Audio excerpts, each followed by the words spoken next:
Chapter 8 ગુરુત્વાકર્ષણ એમાં ઉદાહરણ લાસ્ટ છેલ્લું પાંચમું ઉદાહરણ જોઈ ગયા હતા. હવે ઉદાહરણ નંબર 6 ની વાત કરીએ. અહીંયા પ્રશ્ન એવો છે કે પૃથ્વીનું વજન કરવું. તમને નીચેની વિગતો આપી છે. જી બરાબર 9.81 ગ્રામ મીટર પર સેકન્ડ, આરી બરાબર 6.37 ગુણ્યા 10⁶ મીટર, ચંદ્રનું અંતર આર બરાબર 3.84 ગુણ્યા 10⁸ મીટર અને ચંદ્રના પરિભ્રમણનો આવર્તકાળ 27.3 દિવસ છે. તો બે જુદી જુદી રીતોથી પૃથ્વીનું દળ એમી મેળવો. આપણે બે રીતથી પૃથ્વીનું દળ મેળવવાનું છે, બરાબર. તો સૌથી પહેલા જે આપ્યું છે તે લખી કાઢીએ. શું આપ્યું છે? તો પહેલા તો ગુરુત્વ પ્રવેગ જી આપ્યો છે 9.81 મીટર પર સેકન્ડ સ્ક્વેર. પછી તેની ત્રિજ્યા આપી છે આર ઈ બરાબર 6.67 ગુણ્યા 10⁶ મીટર. ત્યારબાદ ચંદ્રનું અંતર, જે અંતર આપ્યું છે એ આર બરાબર કેટલું આપ્યું છે? 3.84 ગુણ્યા 10⁸ મીટર અને તેના ચંદ્રના પરિભ્રમણનો આવર્તકાળ એટલે કે આપણે શું કહી શકીએ? ટીએમ. ચંદ્રના પરિભ્રમણનો આવર્તકાળ ટીએમ એ આપી દીધું છે આપણને 27.3 દિવસ આટલું આપ્યું છે. અને બંને માટે એટલે કે બે વાર અલગ અલગ સૂત્રોથી પૃથ્વીનું વજન શોધવાનું છે, બરાબર. હવે આપણે પૃથ્વીનું વજન શોધવાનું હોય તો સૌથી પહેલા જી નો ઉપયોગ થાય એવું એક સૂત્ર ભણી ગયા છીએ. ગુરુત્વ પ્રવેગનું જ સૂત્ર ભણી ગયા છે. શું છે ગુરુત્વ પ્રવેગનું સૂત્ર? તો પહેલું ગુરુત્વ પ્રવેગ જી બરાબર GME અપોન RE². આ ભણી ગયા આપણે, રાઈટ. તો એનામાં સૂત્રમાં કિંમત મૂકી આપણને આન્સર મળશે. જી કેટલા છે? 9.81. કેપિટલ જી કેટલા લેવીએ છીએ આપણે? કેપિટલ જી બરાબર 6.67 ગુણ્યા 10⁻11 ન્યૂટન મીટર સ્ક્વેર પર કેજી સ્ક્વેર. આવું લઈએ છે ને, બરાબર. તો આપણે એ જ કિંમત લઈશું કે 6.67 ગુણ્યા 10⁻11. એમી આપણે શું કરવાના છે? શોધવાના છે, એટલે એને એમનેમ રાખીએ. Upon RE². RE કેટલા છે? 6.37 ગુણ્યા 10⁶. એનો શું થઈ જશે? વર્ગ થઈ જશે, બરાબર. હવે આને આ બાજુ લઈ જઈએ અને 6.67 ને છેદમાં લઈ આવીએ. શું આવે તે જોઈશું. તેથી એમી બરાબર 9.81 ગુણ્યા 6.67 ગુણ્યા 10⁶ નો વર્ગ છેદમાં 6.67 ગુણ્યા 10⁻11. સાદું રૂપ આપીએ ગાઈસ તો 9.81 ગુણ્યા 6.37 ગુણ્યા 6.37 કરીએ તો આપણો આન્સર આવે છે 398.059 ઇન્ટુ આ 10ની પાવર લખવી પડશે તો 6 દુ કેટલી પાવર થઈ જશે? 10⁻12, બરાબર. અને છેદમાં 6.67 ગુણ્યા 10⁻11 ઓલરેડી આપણને આપી દીધું છે. હવે આગળ જોઈએ તો 398.059 ભાગ્યા 6.67 કરીએ તો આપણને એમી એટલે કે તેનું દળ કેટલું મળે તે જોઈશું. ભાગ્યા કેટલું કરવાનું છે? 6.67.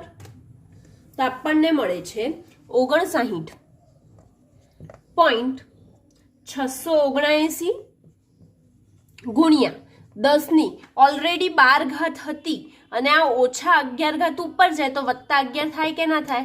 તો 12 + 11 કેટલું થઈ જશે? 12 ને 11 23 થાય. માટે આન્સર આપણો શું આવશે? 10⁻23, બરાબર. હવે એને સાયન્ટિફિકમાં ફેરવી દઈએ તો શું થઈ જશે? 1 આમ ખસાઈએ છે. કઈ બાજુ? ડાબી બાજુ. ડાબી બાજુ ખસાઈએ તો એક જે ઘાત છે શું થઈ જશે? વધી જશે.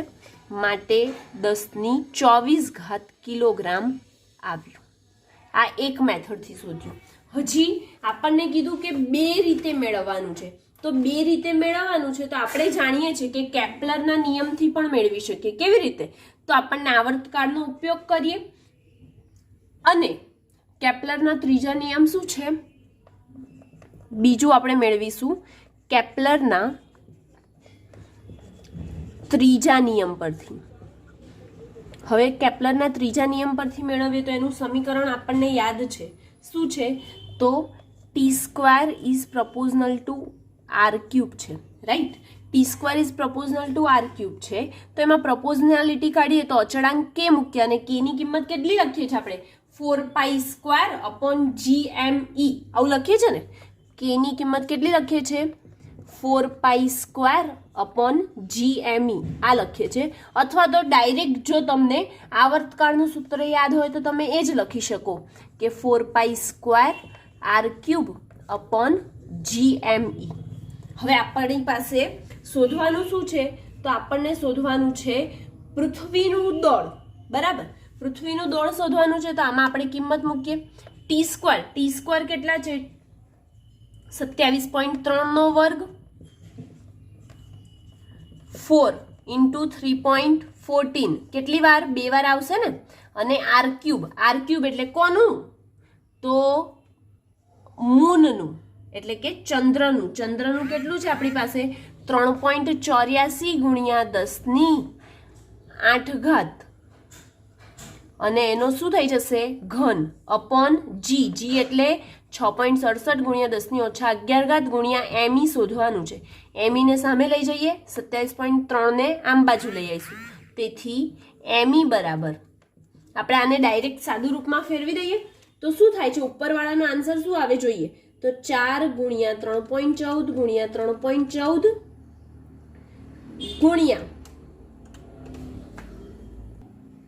ગુણ્યા 3.84 3 વાર કરવા પડશે. એટલે આપણો આન્સર શું આવે છે ગાઈઝ?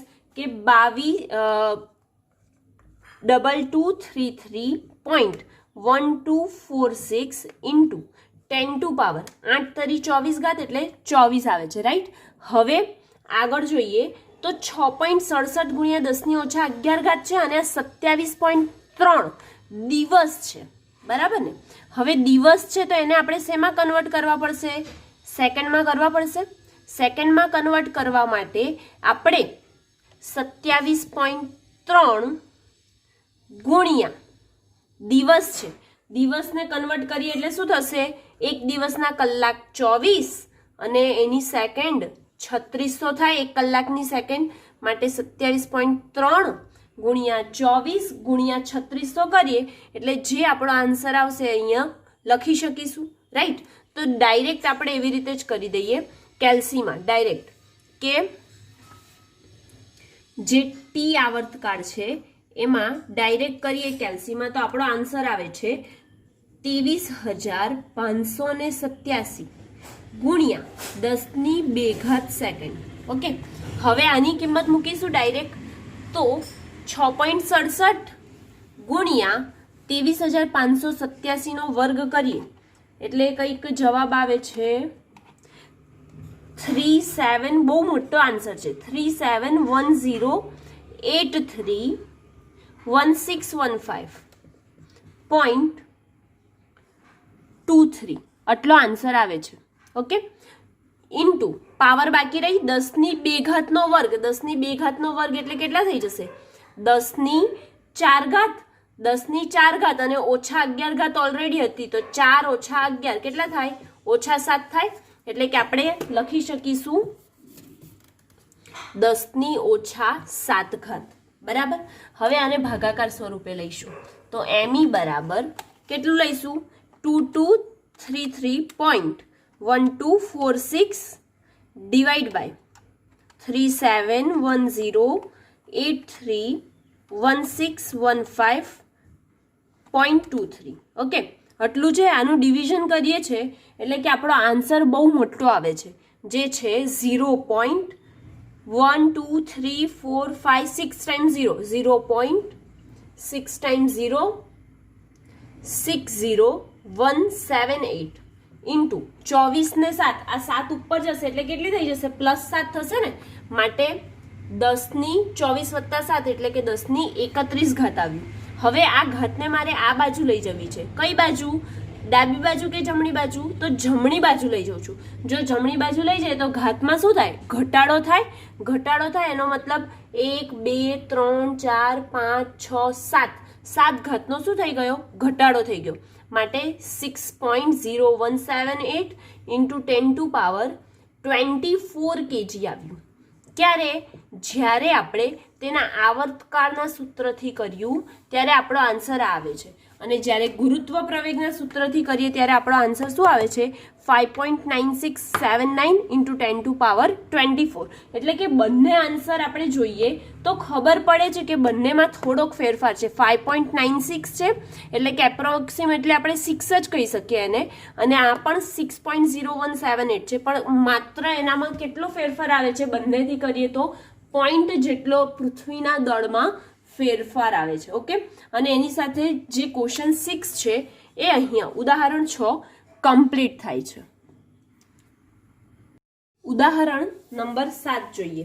એમાં આપેલું છે કે આપણે સમીકરણ જે આગળ આપણે જોઈ ગયા હતા એ સમીકરણ પરથી અચળાંક કે ને દિવસ અને કિલોમીટરમાં દર્શાવવાના છે. તો એ સમીકરણ કયું છે? તો સમીકરણ છે t² = k re + h whole cube વાળા સમીકરણમાં k બરાબર 10⁻13 ઘાત સેકન્ડ² મીટરની -3 ઘાત આપેલ છે. ચંદ્ર પૃથ્વીથી 3.8 × 10⁵ ઘાત કિલોમીટર અંતરે હોય તો તેના પરિભ્રમણનો આવર્તકાળ કેટલા દિવસ છે તે શોધવાનું છે. હવે આપણને કે આપી દીધો છે. કેટલો આપ્યો છે?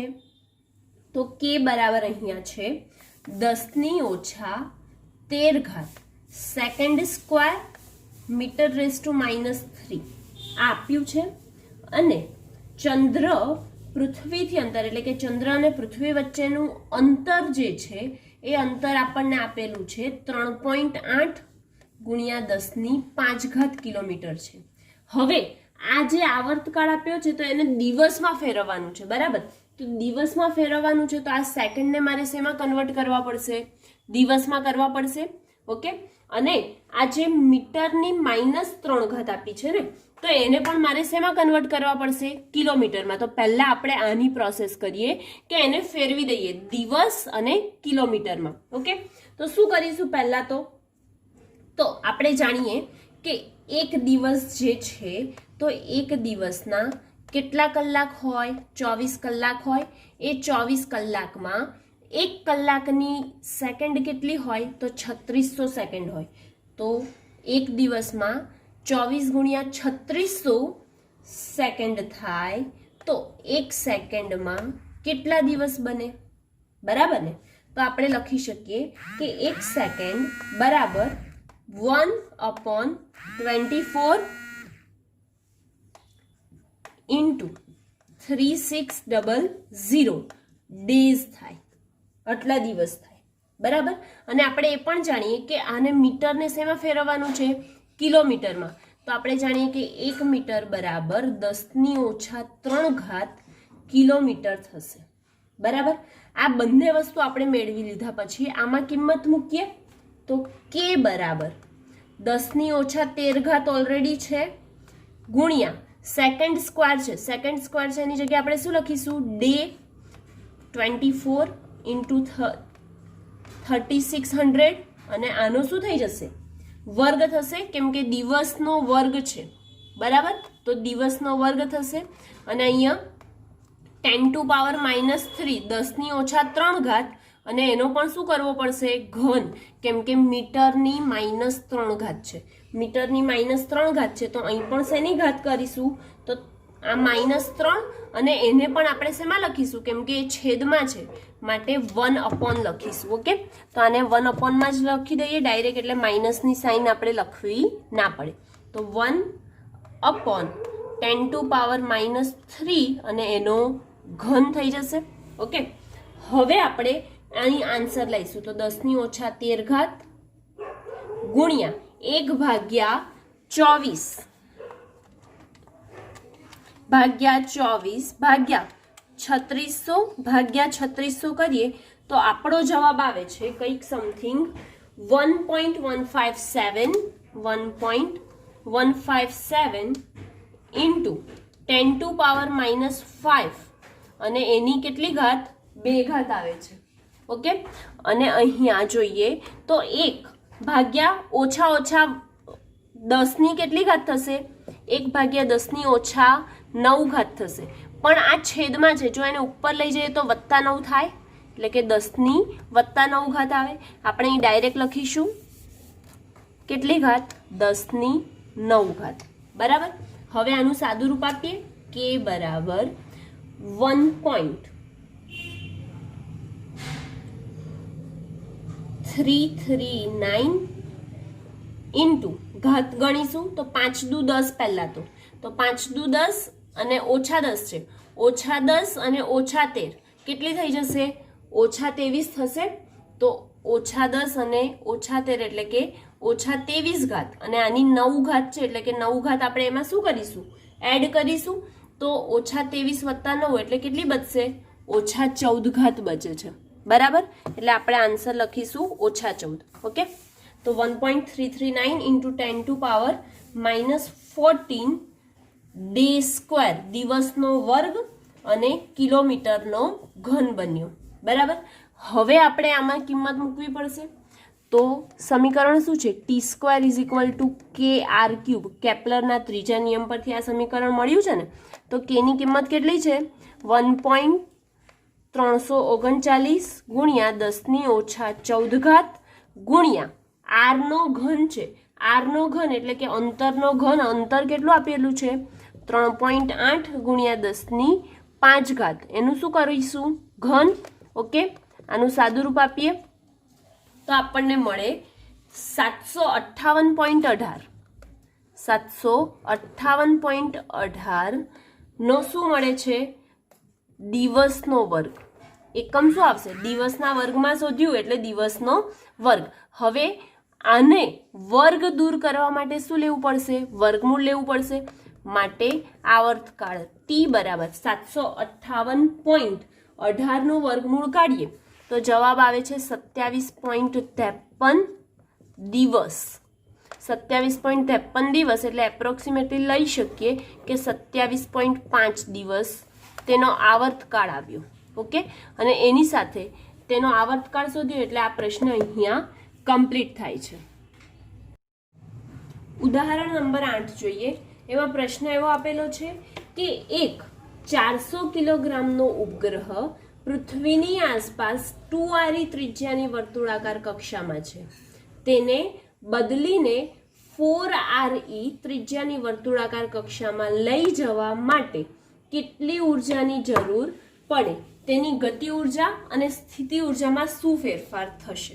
પહેલા તો તેની ઉર્જામાં કેટલી ઉર્જાની જરૂર પડે એ પૂછ્યું છે, અને તેની ગતિ ઉર્જા અને સ્થિતિ ઉર્જામાં શું ફેરફાર થશે તે પણ પૂછ્યું. આપેલું શું છે? તો જે ઉપગ્રહ છે એનું દળ આપેલું છે. કેટલું દળ છે? m બરાબર આપણે લખી શકીએ 400 કિલોગ્રામ. બરાબર. અને તેની પ્રારંભિક ત્રિજ્યા, શરૂઆતમાં એની ત્રિજ્યા ધારો કે હું r1 લઈ લઉં તો એ ત્રિજ્યા આપેલી છે 2re, અને અંતિમ ત્રિજ્યા જો હું એને r2 લઈ લઉં તો મને અંતિમ ત્રિજ્યા આપેલી છે 4re. ઓકે, અને એની ઉર્જા કેટલી હશે એ પૂછ્યું છે. ધેટ મીન્સ ડેલ્ટા E તેની કુલ ઉર્જા શોધવાની હશે. પછી એવું કીધું કે તેની ગતિ ઉર્જા અને સ્થિતિ ઉર્જામાં શું ફેરફાર હશે? તો ગતિ ઉર્જા અને તેની સ્થિતિ ઉર્જા આ બંનેમાં શું ફેરફાર હશે એ પણ આપણે શોધવાનું છે. બરાબર. તો સૌથી પહેલા આપણે ઉપગ્રહની કક્ષાની અંદર ગતિ કરે છે. બરાબર. તો ઉપગ્રહ કક્ષાની અંદર જો ગતિ કરતું હોય તો તેની કુલ ઉર્જા હોય તે ઉર્જાની અનુરૂપ ગતિ કરે છે. એની પાસે જે કુલ ઉર્જા હશે એ ઉર્જાના અનુરૂપ તે ગતિ કરે છે. માટે તે એક કક્ષામાંથી બીજી કક્ષામાં લઈ જવામાં આવે ત્યારે તેની ઉર્જામાં શું થાય છે, બંને કક્ષામાં તફાવત આવ્યો માટે તેની ઉર્જા બહારથી આપવી પડે. એની પાસે જેટલી ઉર્જા હતી એટલામાં એણે ભ્રમણ કર્યું, પરંતુ એને એકમાંથી બીજી કક્ષામાં જવું છે તો એ બીજી કક્ષામાં જવા માટે એને શું કરવું પડશે, બીજી ઉર્જાની જરૂર પડશે. કક્ષામાં તફાવત આવ્યો એટલે કે એને બીજી ઉર્જાની જરૂર પડી, પણ એ ઉર્જા એને ક્યાંથી મળશે, તો બહારથી કોઈક ઉર્જા આપવી પડશે, એટલે કે કોઈક બાહ્ય ઉર્જા એને આપવી પડે, ત્યારે એની એ ઉર્જા શું થાય, પૂરી થાય. તો સૌથી પહેલા આપણે શરૂઆતમાં જોઈએ તો તેની કુલ ઉર્જાનું સૂત્ર આપણે ભણી ગયા છે. ઉપગ્રહની કુલ ઉર્જા માટેનું સૂત્ર ભણી ગયા. તો પ્રારંભિક કુલ ઉર્જા E1 બરાબર શું થશે, સૂત્ર શું છે, -GMEm અપોન 2R1. આ આપણું સૂત્ર છે. તો હવે R1 એટલે શું છે, 2RE છે, એની કિંમત મૂકીશું આપણે અહીંયા. તો શું થઈ જશે, E1 બરાબર -GMEm અપોન 2 અને R1 એટલે કેટલું છે, 2RE છે, માટે 2RE. ઓકે, હવે 2 ગુણ્યા 2 એટલે 4 થઈ જશે, માટે હું અહીંયા ડાયરેક્ટ લખી કાઢું છું કે 4RE આપણો આન્સર આવે છે, રાઈટ. હવે એવી જ રીતે અંતિમ કુલ ઉર્જા મૂકીશું. તો અંતિમ કુલ ઉર્જા માટે પણ સૂત્ર તો આનું આ જ રહેવાનું. તો અંતિમ કુલ ઉર્જા E2 બરાબર -GMEm અપોન 2R2 આવશે. હવે R2 ની જગ્યાએ આપણે શું મૂકીશું, 4RE મૂકીશું, રાઈટ. તો E2 બરાબર આપણું થઈ જશે -GMEm અપોન 4 દુ 8 થઈ જશે, માટે 8RE આવ્યું. ઓકે, હવે આ બંને જે છે એમાં ઉર્જામાં તફાવત આવશે. કેમ તફાવત આવ્યો, કેમ કે એકમાંથી બીજામાં જવું છે, કક્ષામાં તફાવત આવ્યો તો એને બહારથી કેટલી ઉર્જા આપવી પડશે તે આપણને આ તફાવત પરથી ખબર પડશે. માટે કુલ ઉર્જામાં તફાવત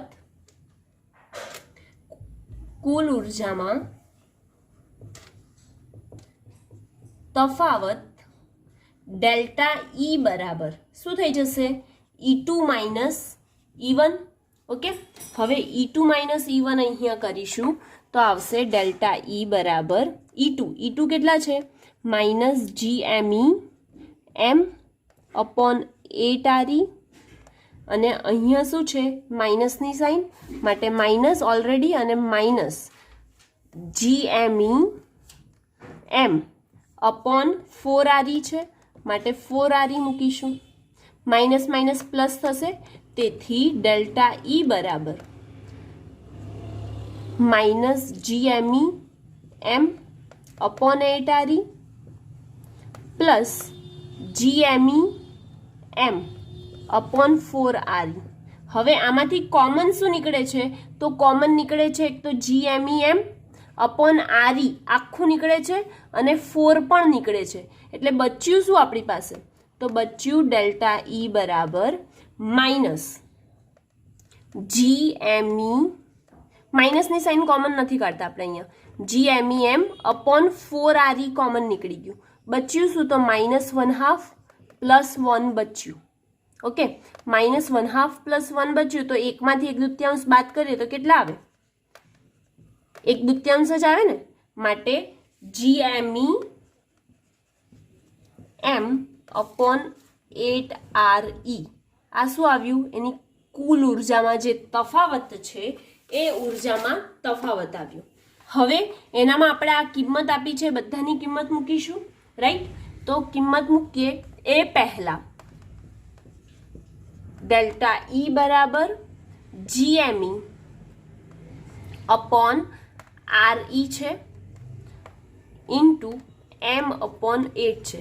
પણ અહીંયા GME હું RE વડે ગુણી કાઢું અને જો RE વડે ભાગી દઉં તો મારી પાસે સૂત્ર બની જાય શું, કે GME upon RE square is equal two G સૂત્ર બને.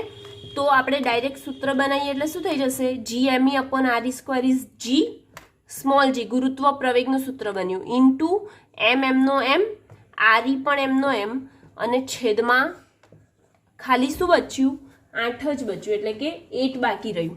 અહીં કારણ લખવું હોય તો લખી શકો છો કે GME upon RE square is equal to ગુરુત્વ પ્રવેગ, બરાબર. હવે જીની કિંમત આપણને ખબર છે, કેટલી છે? 9.8 ગુણ્યા એમ. એમ એટલે આપણને આપ્યા છે, કેટલા આપ્યા છે? 400. આર ઈ પૃથ્વીની ત્રિજ્યા આપણને એ પણ ખબર છે, કેટલી છે? તો 6.4 ગુણ્યા 10⁶, બરાબર. અને એના છેદમાં 8. તેથી ડેલ્ટા ઈ બરાબર, સાદુરૂપ આપી આપણે કેલ્સીમાં કરીએ તો આન્સર આવે છે 3136 ગુણ્યા 10⁶ જૂલ. પરંતુ એને જો સ્ટાન્ડર્ડ સાયન્ટિફિક જે રાઉન્ડ ઓફ કરીએ એનામાં ફેરવીએ તો 1, 2 અને 3 પોઈન્ટ આગળ ખસાવવા પડશે. માટે આમાંથી 3 પોઈન્ટ શું થઈ જશે? વધી જશે, કેમ કે ડાબી બાજુ ગયા. તેથી ડેલ્ટા ઈ બરાબર આપણો જવાબ આવ્યો 3.136 ઇન્ટુ 10⁹ જૂલ. શું જવાબ આવે છે? કે 3.136 ગુણ્યા 10⁹ જૂલ આવે છે, બરાબર. હવે આપણને આગળ હજી કીધું છે કે તેની ગતિ ઉર્જા અને સ્થિતિ ઉર્જામાં શું ફેરફાર થાય એ પણ આપણે શોધવાનું છે, બરાબર ને. તો હવે એ ફેરફાર કેવી રીતે શોધીશું? તો એમાં પણ કશું જ નથી. હવે આપણે અહીંયા ધારવું પડશે થોડુંક કે ધારો કે જો તેની ગતિ ઉર્જા ધારો કે x હોય, જો તે પદાર્થ છે અથવા તો આપણો જે ઉપગ્રહ છે એની ગતિ ઉર્જા જો x હશે તો તેની કુલ ઉર્જા -x થાય અને તેની સાથે જ તેની સ્થિતિ ઉર્જા જે છે એ -2x થાય. એનો મતલબ શું થયો? આપણે શું ભણી ગયા છે કે કુલ ઉર્જા બરાબર ગતિ ઉર્જા વત્તા સ્થિતિ ઉર્જા. ગતિ ઉર્જા જો -2x હોય, સોરી, આપણી ગતિ ઉર્જા છે એ x છે, બરાબર. અને તેની કુલ ઉર્જા -x છે, તો આપણને u આનાથી મળી જાય. તો u કેટલું મળે? આને આ સાઈડ લઈ જઈશું, આ પ્લસ છે, આમ સાઈડ લઈ જઈએ તો કેટલું થઈ જશે? માઇનસ થશે. તો -x માટે -2x મળે છે. તો અહીંયા મળ્યું આપણને -2x જેટલું તેની સ્થિતિ ઉર્જા. આના ઉપરથી આપણે ધારીને કરી શકીએ કે જો પદાર્થની ગતિ ઉર્જા x હોય તો તે પદાર્થની જે કુલ ઉર્જા છે -x બને અને તેની સ્થિતિ ઉર્જા કેટલી થશે? -2x જેટલી થાય છે. તો હવે આપણે આનામાં કિંમત મૂકીએ તો ગતિ ઉર્જામાં ફેરફાર ડેલ્ટા કે બરાબર કેટલું થઈ જશે? આ જ્યારે -x હોય ત્યારે આ x થાય છે, ધેટ મીન્સ આપણી પાસે આ -x માં મળશે, બરાબર. તો -ડેલ્ટા ઈ એટલે -3.136 ઇન્ટુ 10⁹ જૂલ મળ્યું. શું? તેની ગતિ ઉર્જામાં ફેરફાર આટલો મળ્યો. હવે સ્થિતિ ઉર્જામાં પૂછ્યું છે તો સ્થિતિ ઉર્જામાં શું થાય છે? એનો સીધો બમણો થઈ જાય છે. જે જવાબ આવે છે એનો બમણો થાય છે. એટલે કે આ જવાબ શું આવ્યો આપણો? 3.136 ઇન્ટુ 10⁹ જૂલ છે. એનો શું થાય છે? બમણો થાય છે. માટે ડાયરેક્ટ શું લખીશું? 2ΔE મૂકીએ એટલે આપણો જવાબ આવશે 2 ગુણ્યા 3.136 ગુણ્યા 10⁹. સોલ્વ કરીશું તો કેટલું આવે? ડેલ્ટા યુ બરાબર 6.272 ગુણ્યા 10⁹ જૂલ આવ્યું. આ શું આવ્યું આપણું? સ્થિતિ ઉર્જા આવી. જે પદાર્થ છે, ઉપગ્રહ છે, એની સ્થિતિ ઉર્જા આવી 6.272 ગુણ્યા 10⁹ જૂલ આવી. ઓકે. અને એની સાથે આ જે ઉદાહરણ નંબર 8 છે એ અહીંયા કમ્પ્લીટ થાય છે.